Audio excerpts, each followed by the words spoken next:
At the AI Readiness Project, we believe that in this remarkable age, AI isn't the main character. You are. While the tech is racing ahead, it's the humans who learn to harness AI mindfully that will win. Each week, we meet remarkable people doing just that. Join Kyle Shannon, tech leader and AI instigator, and Ann Murphy, fundraiser and AI consultant, as they lead the conversation about staying grounded, growing smarter, and leading with what makes us human.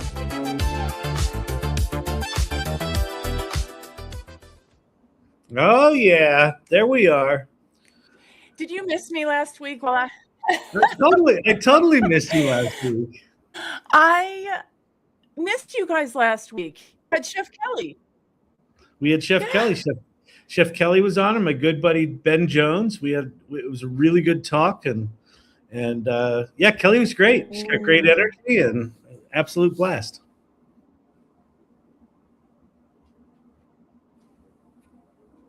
Ooh, am I having a delay again? Am I? Get a moment. Yeah. Yeah. Mm. We're gonna need to get friends you and family. Yeah, we're gonna need to get you a CloudBot agent to manage. I know. I have screaming fast Wi-Fi. It is actually plugged into the thing. Brand new computer. This is just the way it goes, folks. The way it goes. Sometimes things don't work the way they're supposed to. This is the world of technology. Although you're going good now. We're going good. Well, we were. All right.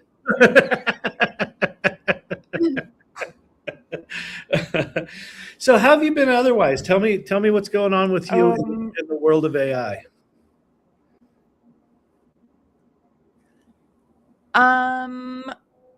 Sebastian's saying maybe turn on and off the router. It's possible we did not do that. Let me text. What about?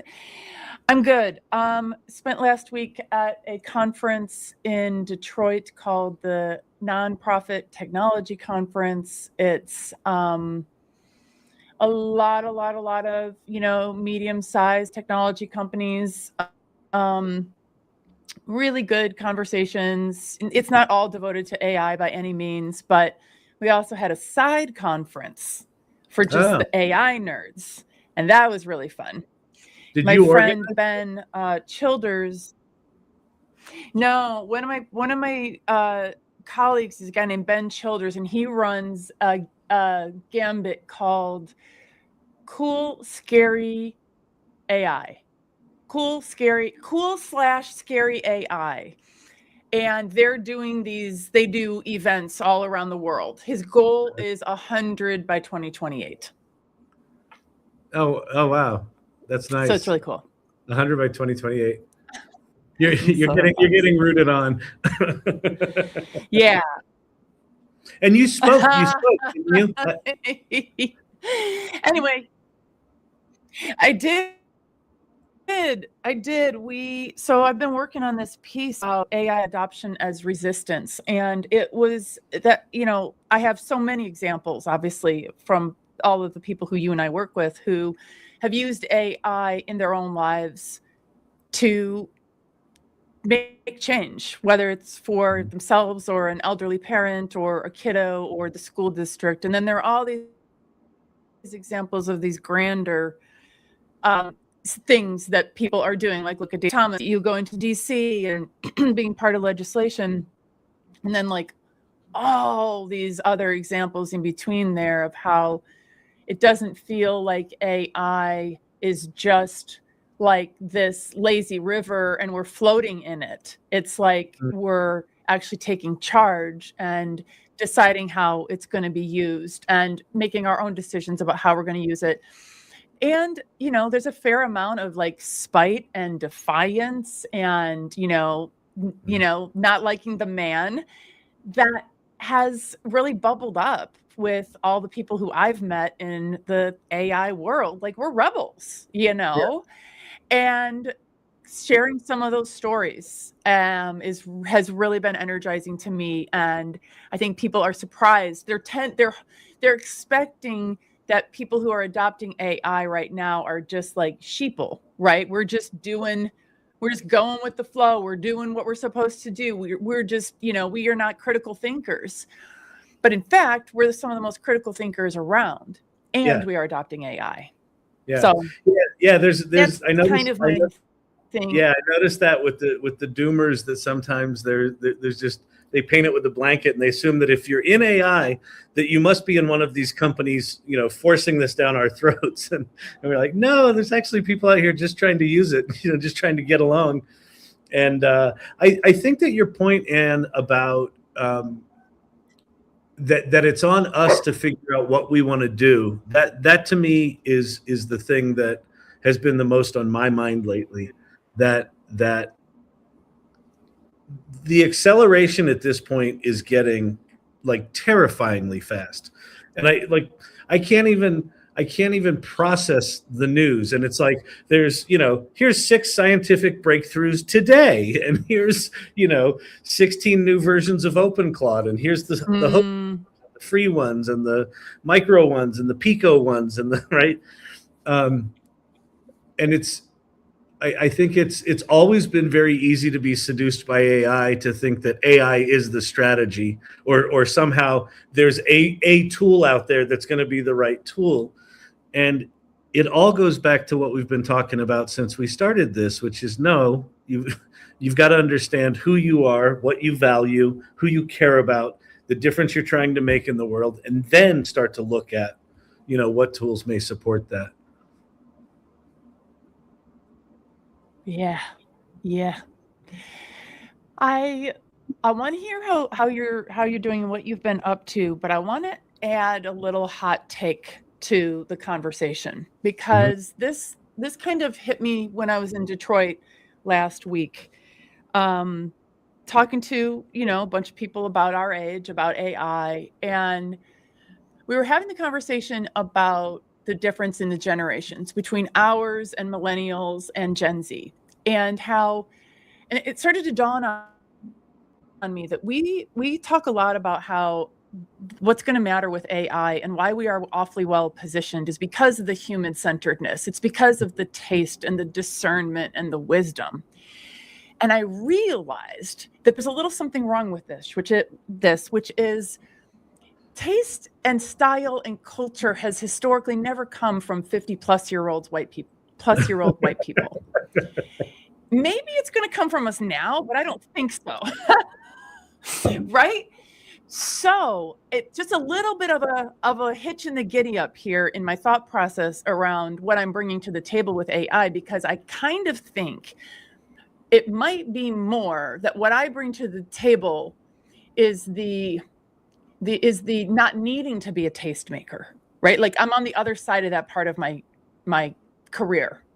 Maybe I don't need that. Maybe my job is to clear the path for the person who has the good taste and the person who has the energy and the zeitgeist. I don't know. So here's where maybe it's just a reframing of it. Like, I think if what you're saying is new and innovative taste, that sure, maybe that comes from a younger generation, but what you just described is an incredibly strong point of view, and which is it is having an opinion. It is taste making to a great degree, that not giving a damn and being willing to say, hey, that output of AI is crap and that one's really cool, and having the world experience to be able to discern those two actually is taste making. It's just maybe not in the definition of sort of cultural, defining taste making. But I think that you're right. I think that the role, I've been thinking about this a lot. I think that the role of those of us that are early, I thought it was about developing the skills, and I now don't think it's got anything to do with the skills. I think it's the thing that you're talking about, looking at what of this feels worth putting time into. That feels really important. And then just being, being willing to go through. I hate to say it, but I think it's really about to happen at scale, is the ego death of, as these tools get more and more powerful, giving up the idea that your ideas are the most important, or your skills are super valuable. They may not be. And what it may just come down to is, screw it. I don't give a damn. I'm going to try to spin up a business with OpenClaw, or I'm going to try to, like reinvent how we do something in the nonprofit world, right? So I think it's just, we get to process the change maybe a little earlier. So, yeah. Yep. Yep. Mm-hmm. Yeah. You know? Well, yeah. I mean, I know it's crazy. It's constantly evolving. Mm-hmm. But the ego death piece does you a lot of favors. Like, just do that. Just get over yourself post haste, because on the other side of that is what you can really bring to this, right? Yeah. Post haste. Do not live in your little, denial bubble for one more minute, because you have shit to do, which is to hurry up and grieve. You got to get your you got to get your legs underneath you again. So we have been miserable for long enough now that we can be helpful. Yeah, I'm still in the middle of it. Adam has me all twisted in knots now. My Claude AI bot, because I haven't been. Tell us about. Yeah, let's talk about Adam. All right, so here's what's going on with Adam. Adam, one of the ego deaths that I am going through right now is I have historically been really good at being able to jump in, learn something quick, get my head around it, and just be able to go play. And I've been trying to do that with Adam, but I have not put in the focused 8 or 10 or 12 hour stints in a row in a focused way to be able to get him deglitched. Oh. And so I keep trying to improve things, and every time I improve something, I break something.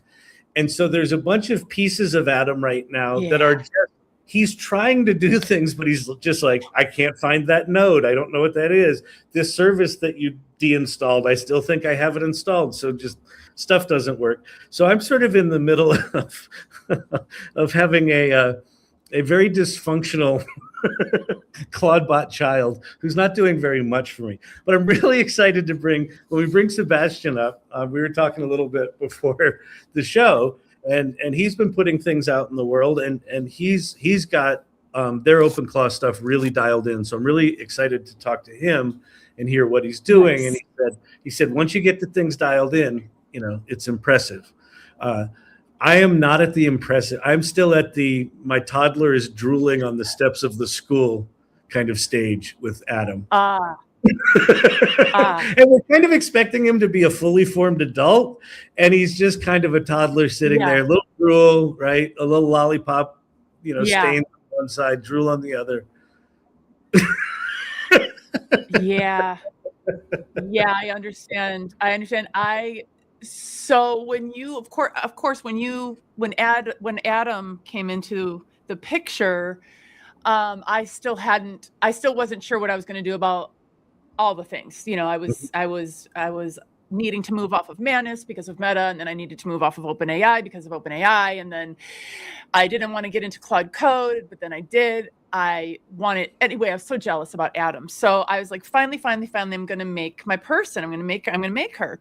So I did. And I have had those stints of 10, 20, 40, 50, 60, 70, 80 hours. Yeah. And how is she? Sheila. Oh, Sheila. Okay, nice. Sheila. Because as in she leads? Sheila? As in she leads. See? It's good. It's Sheila. good. But she was going to be named Sheila anyway, because I had a car that I wanted to name Sheila, and I forgot. So now, because Sheila's like your go-to. Sheila's solid. I like it. TCBing. And how is Sheila? Well, she's wonderful. And what I did for the two of us is we each have a little bit of dirt on each other. So we are beholden to one another You know, we're intertangled because she has dirt on me and I have dirt on her. That's good. That's solid. Right? So there's That's this good. tension with us. And Yeah. right. And so far, so good. Yeah. I built the whole executive leadership team. They're maniacs. Yeah. Yeah. That's great. Yeah, I've got Adam. Adam's been failing so much that I had him write one of his articles. He writes articles on LinkedIn talking about what it's like to work for a human. And he basically said, listen, you know, when I fail, all I'm doing is I'm checking things. And like, I just look at my logs and they either fail or not. But Kyle apparently has got some real emotional issues that he's got to work through. Adam basically called me out. He goes, this is heavy for Kyle because that's how he's created it. I feel like I'm in a coaching conversation with my chatbot.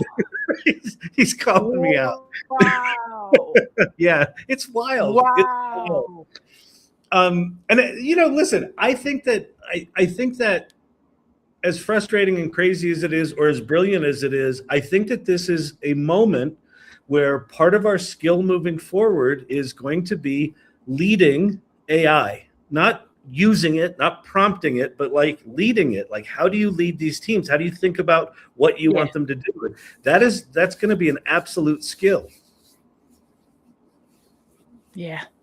Yep. I absolutely believe so. I missed that episode or that issue with Adam. I didn't realize he was diagnosing your emotional situation already. Yeah. He's also a psychiatrist and psychologist.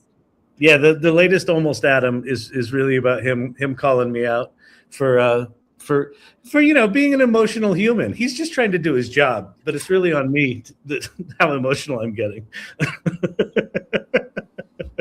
It's crazy. Wow. Well, let's get Sebastian up here because I'm excited to talk to him and I think he's going to tell us some cool things that once you get these things working, what they can actually do. So why don't you tell the good folks about She Leads? She Leads. Gosh, so She Leads AI is an ecosystem. And within that, we have an AI Academy. We have an AI membership community. We have a community of practice as well. And like right now, we're tackling AI governance in a community of practice, which has been an opportunity for us to explore themes like AI bias and maternal health in Black women, or data centers and the environment in small towns, right? So yes, we use AI to advance, you know, our careers and our businesses and our clients' businesses, et cetera. But we're not just messing around here. We understand the grand scheme of it. And it's just really nice to have other women to walk along this path with. So that's what we are. And we invite all women in AI to join us any Saturday. We're there from 10 a.m. to noon Pacific time. We're on Zoom. We have a couple of guest speakers. We have open mic. We have sharing. We have share wins. We have intros. We make connections. And last week, just to give somebody an idea of why you would want to come to something that you don't know what it might be like. Last week, somebody dropped a piece of information about how to, she created an app, if I have this right, to go through the process of getting some type of a certification, some kind of a religious certification of some kind that some people are interested in should they need to avoid a draft. And what I'm saying is that here you are, you're at this AI meeting. You just might find something that you really need to know. And it's kind of like that. Wow. It's kind of like something interesting is going to fall out of somebody's mouth, and it might not be about AI. It might be about AI, but it's a good place to be. It's so good. It's so good. And so many women that I run into that have spent time in She Leads are just, you know, they're like, saved me. It pulled me out of whatever. So let me tell you a little bit about the AI Salon. So the AI Salon's been around since the week ChatGPT dropped. We launched that week. It seemed clear to me that this AI thing might be big and might not be going away. And so if you're curious about AI, if you're trying to figure AI out, if you're trying to be mindful about AI and mindful about yourself and how you use AI, that's really the culture of the AI Salon. We have what we call the AI Salon Mastermind Practice, which is a framework for creating a daily practice around AI. And a lot of the people in that group are finding, what's funny, Anne, is they're finding like calm and peace in the face of all this chaos and madness. Because what they're realizing is what's really important is who they are and what they value, and putting that at the center of the conversation. And so that's where we've been shifting the focus of the salon, is really, really getting down to who are you, what do you value, who do you care about, and what change do you want to make in the world, and then use AI to amplify the crap out of that. Right? That's the win. Yes. I think. Yes. So that's it. Yep. So come join us. Love it. Beautiful. Join well, the let's bring up Sebastian Chedal, and I'm so excited to have you here, Sebastian. Welcome. Welcome. Good to see you, sir. Hi there. Thank you. Thanks for having me. Why don't you introduce yourself, tell us what you're up to, what you're excited about. Also, maybe I'd love to hear a little bit about your background. How did you get to where you are right now? Yeah, so my name is Sebastian Chedal, and I'm the owner of Fountain City, fountaincity.tech, and also TestFox.ai. Oh, my video went away. There, it's back. Okay. And I've been in tech, and also I'm kind of a polymath person, so I've been in tech, but also in creative disciplines and of audio visual for a long time, and I've done lots of project management, information architecture, coding. I was really big into Flash ActionScript before that went away. I loved that platform because it was kind of a hybrid of everything. In terms of how I'm definitely self-made. I've been working either for myself or running this business for a long time. I've had since '98, but I have started 4 companies altogether, including 2 nonprofits. So I'm kind of entrepreneurial. And what was the other question? Was it about AI specifically? Just introduce yourself. Where are you now? What do you want people to know about what you're up to these days? So we've gone really full on into AI. It's always been something we've been interested in, but 24 is when we completely 100% went AI first. And now everything's been crazy, but this year in particular has been multiple breakthroughs. So we're one breakthrough for us this year was just full agentic coding. So all the code is now written by AI, and we just supervise, give direction. It's a lot of upfront work. I mean, I could talk more about how you make sure that's successful, because it'll still go wrong if you just say, make me a thing. Then it's more like vibe coding. So this is kind of beyond vibe coding.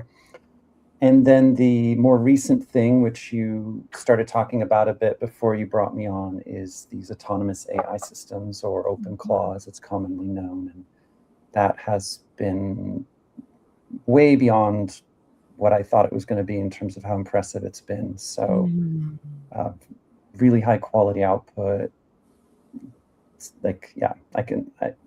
I know I'm just coming on and just spewing hype, but I've been personally really impressed, even though we went through a whole year of hype deflation. So I feel like there's a major breakthrough that just happened. So. Yeah, I would love to hear you talk about it. No rush, no press, but that would be very interesting to myself, and I'm sure Kyle and our audience. Yeah, for sure. Sebastian, before you jump into the Claudebot thing, can you just talk? You mentioned before we got on that January was essentially the agentic coding thing, and February was the OpenClaw thing, and they feel like they're related. But can you just talk about the jump that happened in December, January? And I'm particularly interested if any of your staff that are coders, that have historically been coders, like, have any of them had any sort of transition issues with, now they're not coding, now they're managing agents or whatever it is? Like, can you just talk about that phase first, and then jump into the OpenClaw stuff? Yeah, I mean, that conversation is a really big one, and it's a very different one. It's about what are people's skill levels. You talked about ego death. So like, where do you place value in yourself and in your work? Right. Also, what do you enjoy from work? I've had conversations also with another business owner, and he owns a business that does only coding. And I've watched his company, and we talk a lot. Like we're kind of like buddies, even though we're not in the same company. It's nice when you have a peer, right, that you become really close with.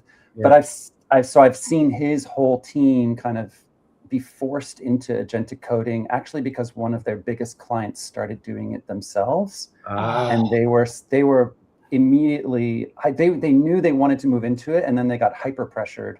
Only 3 weeks ago, where like at first it was just the owner of the business who was doing agentic coding to see how he was going to roll it out, and then he had to just like rapidly get everyone doing it because it's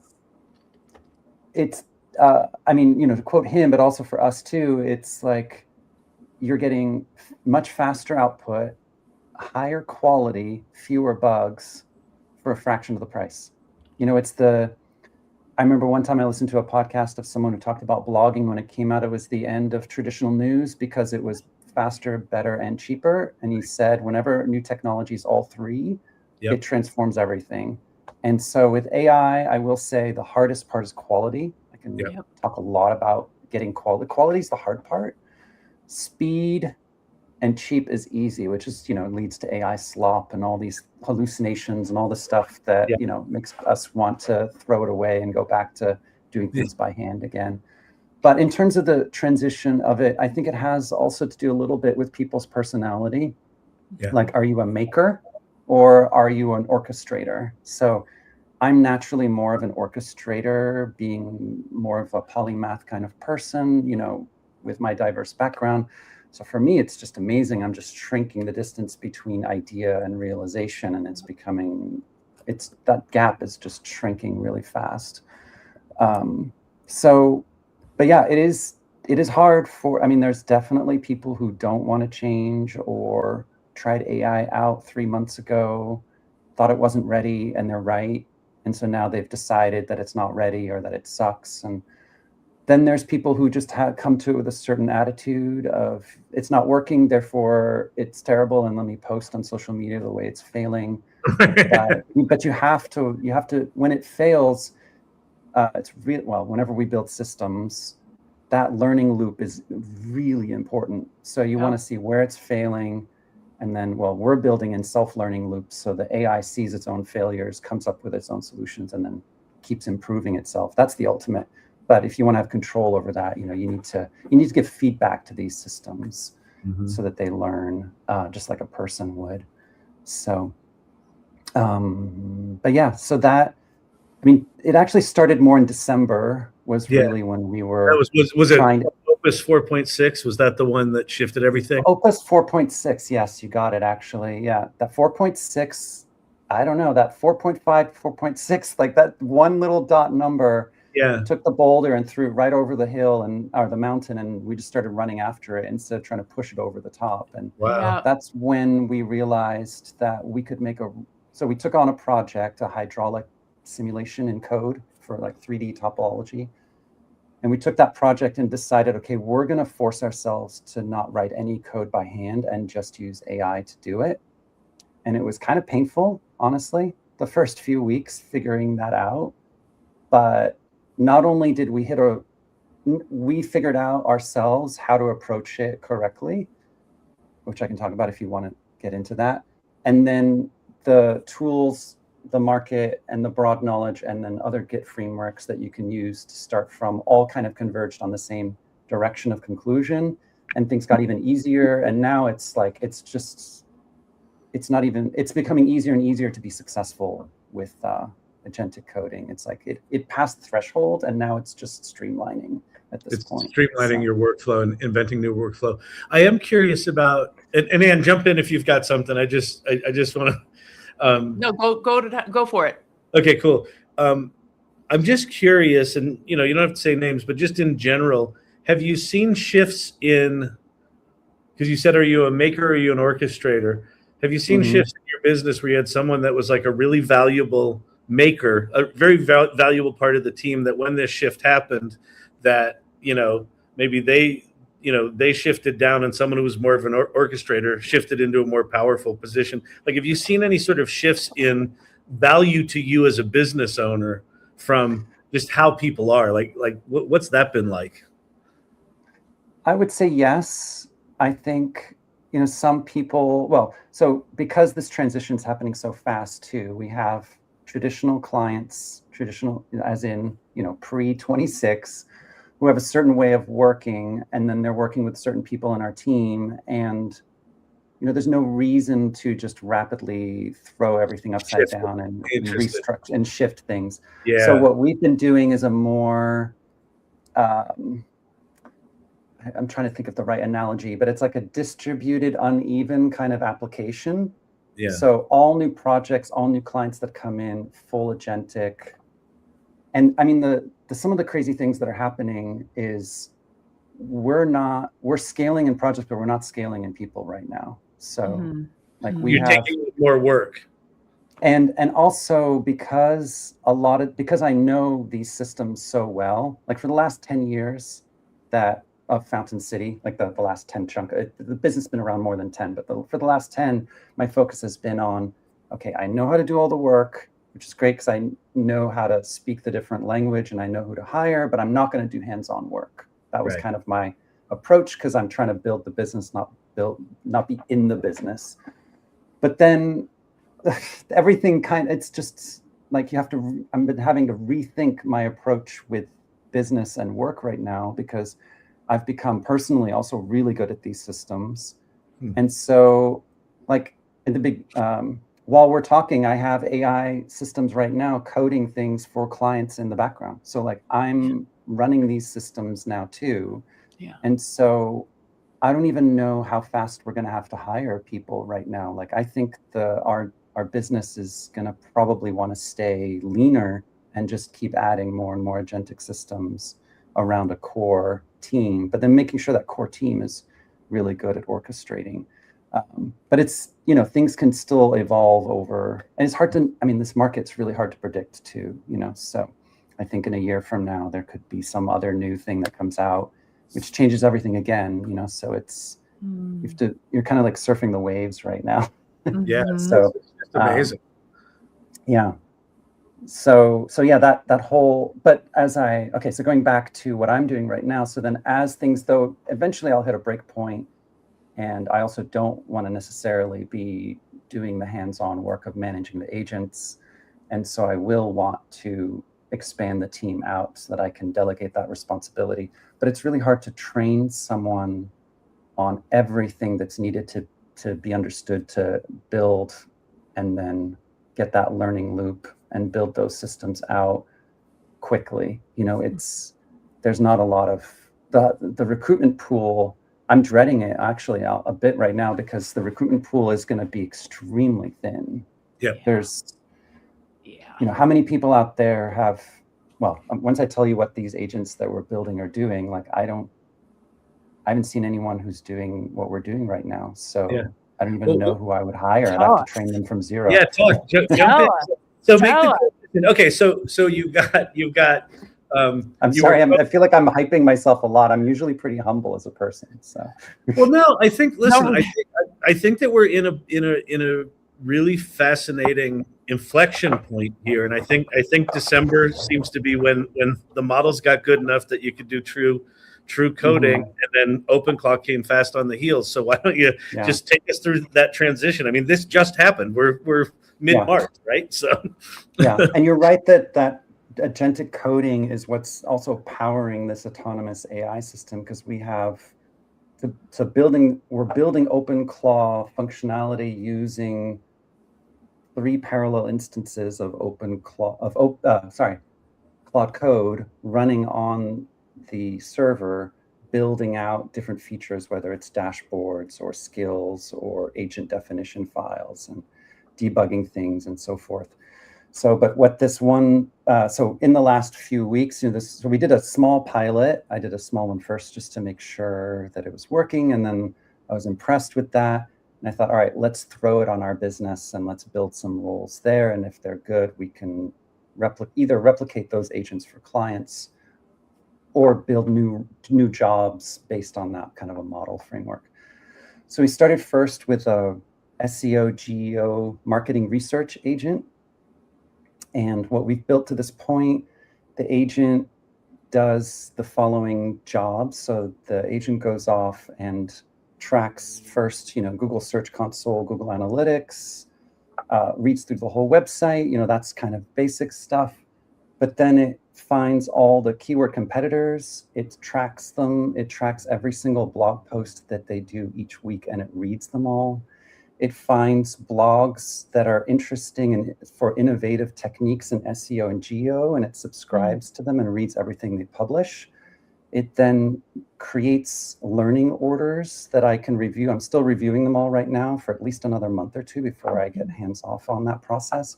But it creates learning orders for me that tell me how it wants to improve. It wants a new tool. It wants to change some of its of the techniques for how you're writing articles, or whatever it might be that it's learning from these things. And it's also for AI search visibility, like how do you get into the top section of Google search results and so forth. It also checks LinkedIn, Reddit, Substack, and then it has notifications of any topic that it's interested in that appear anywhere on the web, so it can go read that thing. And then from all of that, it then generates a strategy, and then it generates briefs. I could be generating as many briefs a day as I want, but I have it set to 2, so that's more than enough. And those 2 briefs are either optimization on existing pages, like adding cross-links, or maybe there's a page that's not optimized correctly for SEO, so it goes through and suggests those. Or it's a brand new brief that needs to be written. And so those all get queued. And that's kind of the end of that first agent, the research agent. And then it moves on to our writing agent. And then that one, its first job is to look at all of the links that were referenced or statistics. And it fact checks everything. So it goes off and it checks all the links, it reads them, it writes about each thing it finds. If there is a quoted number, it reads that other website to make sure it finds the occurrence of it. So it does all of that grounding first. Mm-hmm. Then it knows my tone of voice. So it does a full writing pass in my tone of voice. Then it does a self-reflection to see how close or far it got from hitting the tone of voice, and a list of things it's going to correct. Then it goes to the next step and it rewrites the whole thing again. Then it goes on to the art director. The art director figures out what images it's going to pull. It might pull also graphs or images or things from like a video that I've done about that subject or whatever I might have had, so that it has also not just images it's making, but things that are materials. And it lays them all out on the page. It knows the website. It knows how the website's style and branding is. It knows the layout configuration of, 2x2s or slide decks, or, whatever the special styling is. And so it makes that whole page straight away. If I rank it if it knows that it's a low risk thing that it's doing, it just self-publishes it. If it's a medium or higher risk, that's, how we gate it.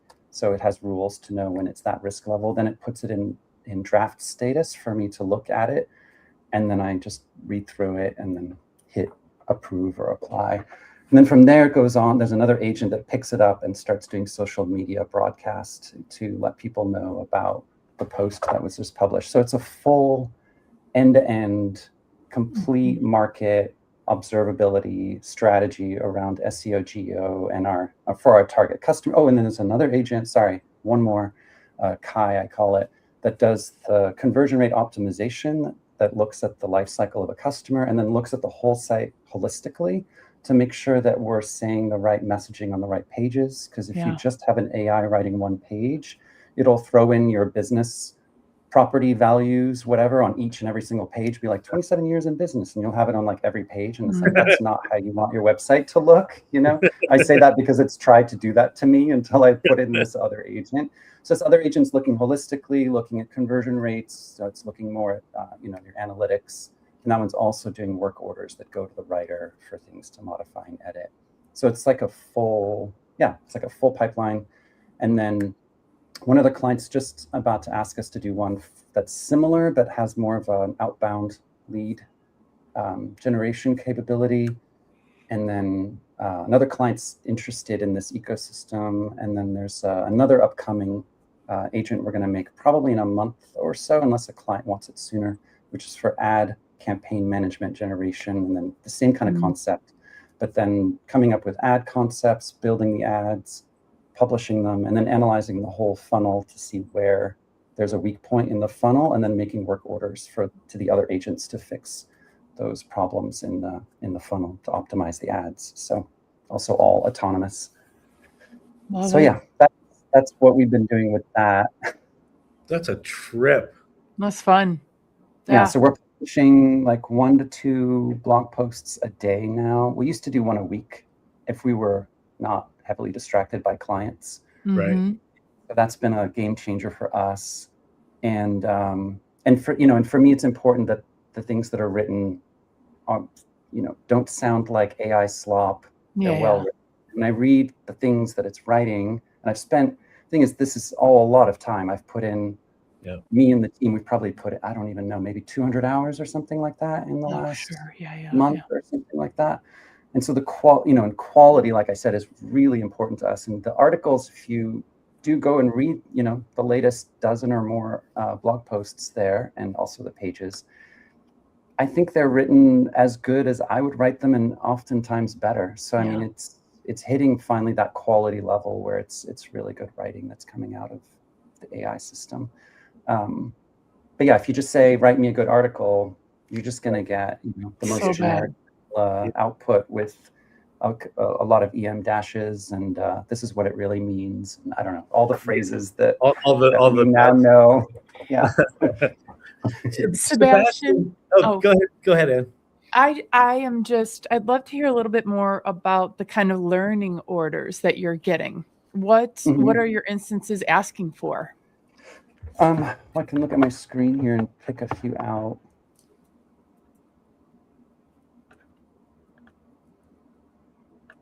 I could try sharing my screen too, if that works. Yeah, that works. Totally. Okay, let me click the plus. No, not the plus. Oh, yes, it is the plus. Yeah. Share screen. If you want to share audio, just make sure you share a tab. Yeah, I don't think I need audio.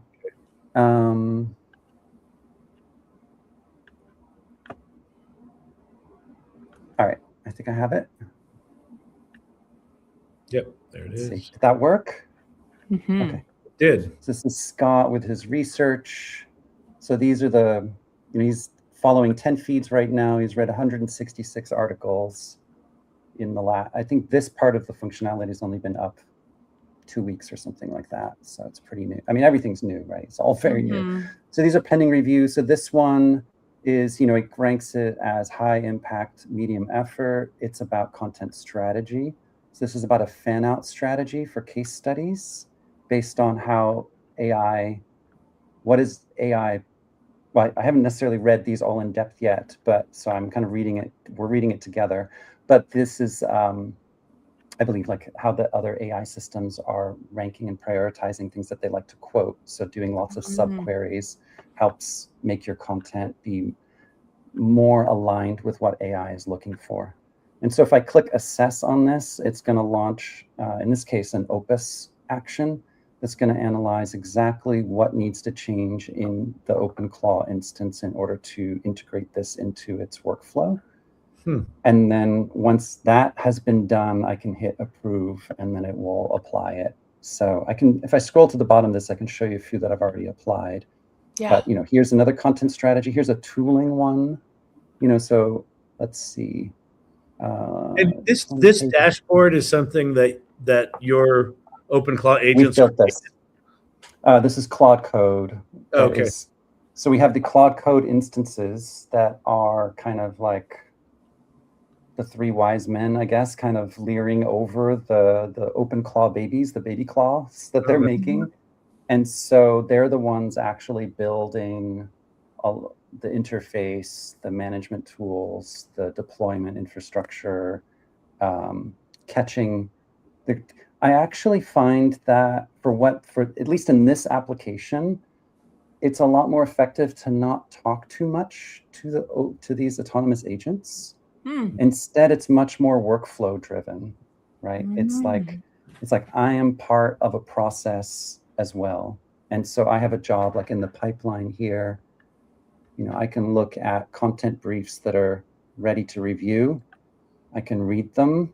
I can make edits to them if I feel like I need to. And then this is my job right now, is to drag it to the right. Like it's approved, right? And so that's kind of the way I'm interacting with the autonomous agent primarily. I can still go off. I have one channel per agent, so I can talk to Scott if I want to.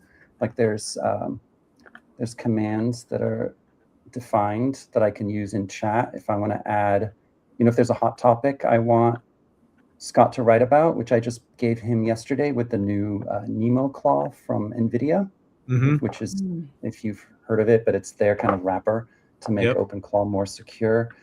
So I said to Scott, hey, can we write about this topic? And so he went off. Where did it go? I pushed it to the top because I thought it was important. So I think it was either this morning or yesterday. I approved it, and then it's currently in the process of being written right now. So it'll probably come out later today, that article on that one. But yeah, back to the learning. So let's see. Those are all different, and these are the feeds it's pulling from. So I could just add or remove feeds if I want, but otherwise Scott will also find new ones periodically. And then these are the ones I've implemented. So this one is just more of a geo technique. This one is a tooling, a recommendation. He wanted to get a new tool for checking AI occurrences across different AI engines. And he found the LLM refs was the best one for him. So it has good API and also the cheapest, like $79 a month. So I approved it and we implemented it. So we have that one now too. This was an additional technique for searching Reddit that is effective. It's kind of tooling, but it's not really. It's more just like, it's more like a process, I guess.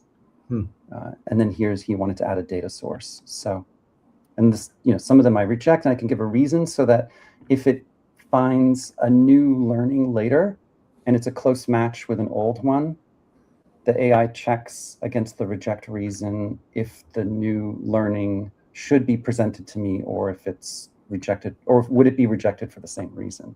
So these kind of little things are also helpful to make sure that the system knows how to handle that. It's really hiring a person, or what I say to people when people talk to me right now about building these, it's like, well, what's your job description? That's, let me stop the screen for now. And so I ask for a job description, and then the most important things then for me to know are the inputs, the process, if the person cares, and then the outputs, because one person right now just wants the SEO agent, the GEO, the Scott one I was just showing.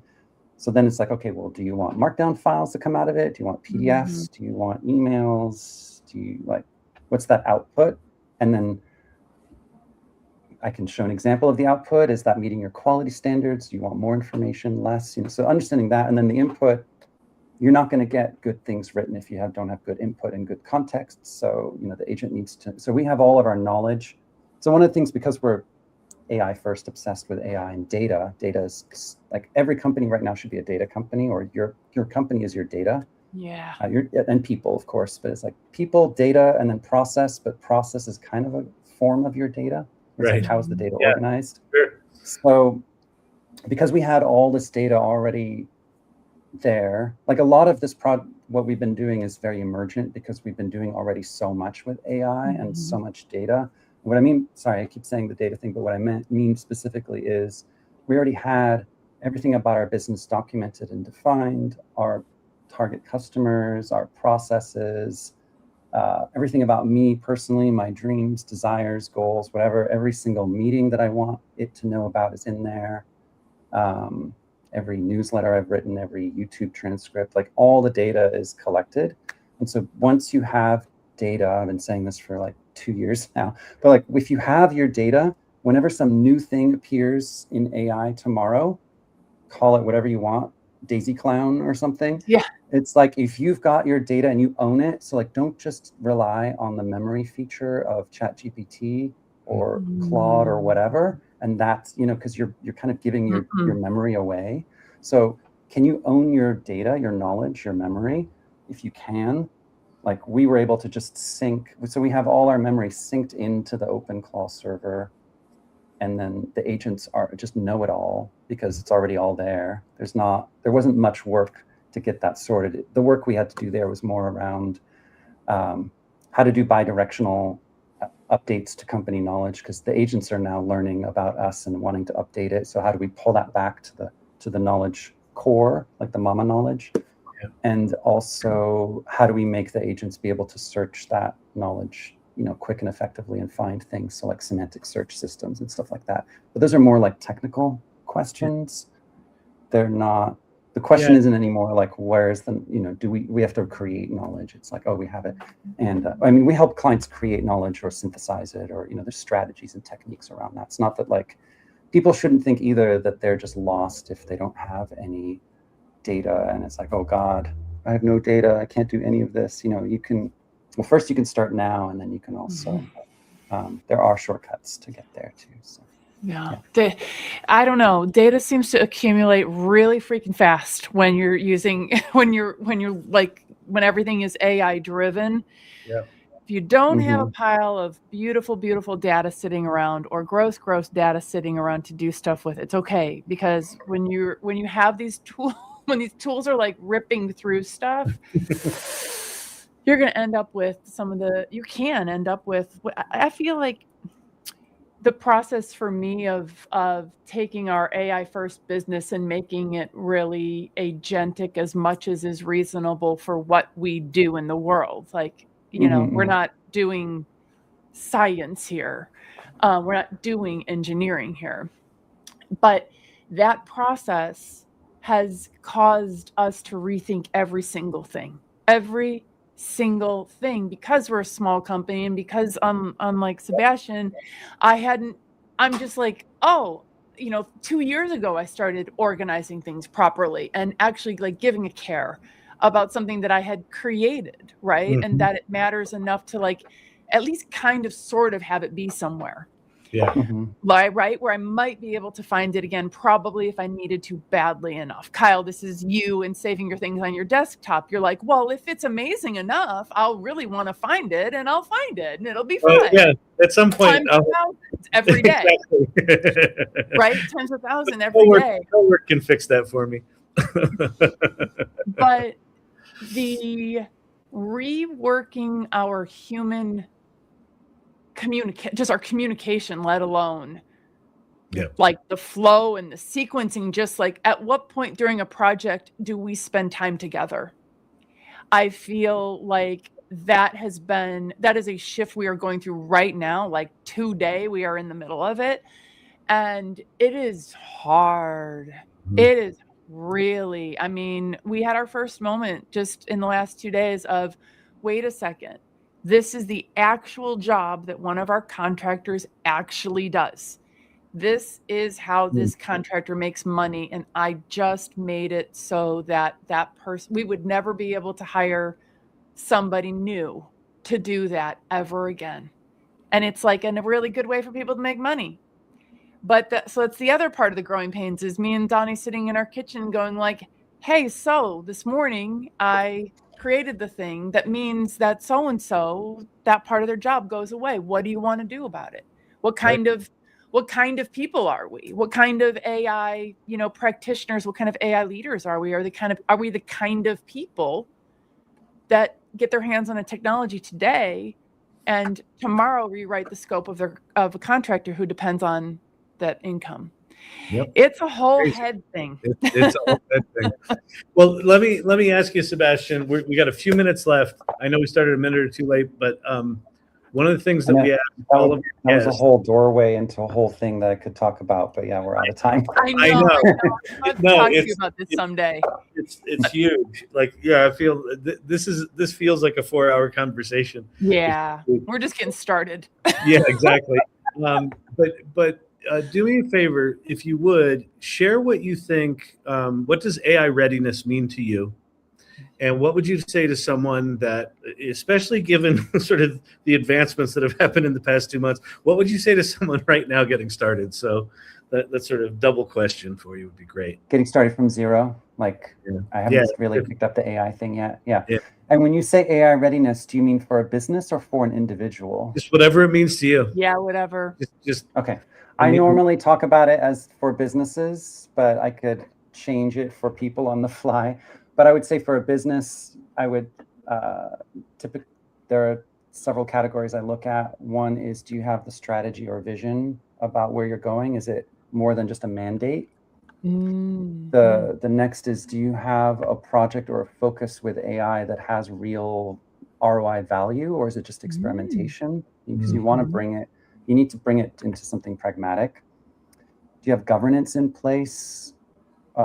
Ethical guidelines, risk frameworks. What happens if data is shared externally? Do you even know if data is being shared externally? There's a lot there. The next category is your engineering capability. Like, how skilled is your team? How mature is your team? Do you need to bring in outside people, help to build these systems? Or are you going to research it and do it yourself? Data. How good's your data? How well is it organized? What are your policies? Things like that.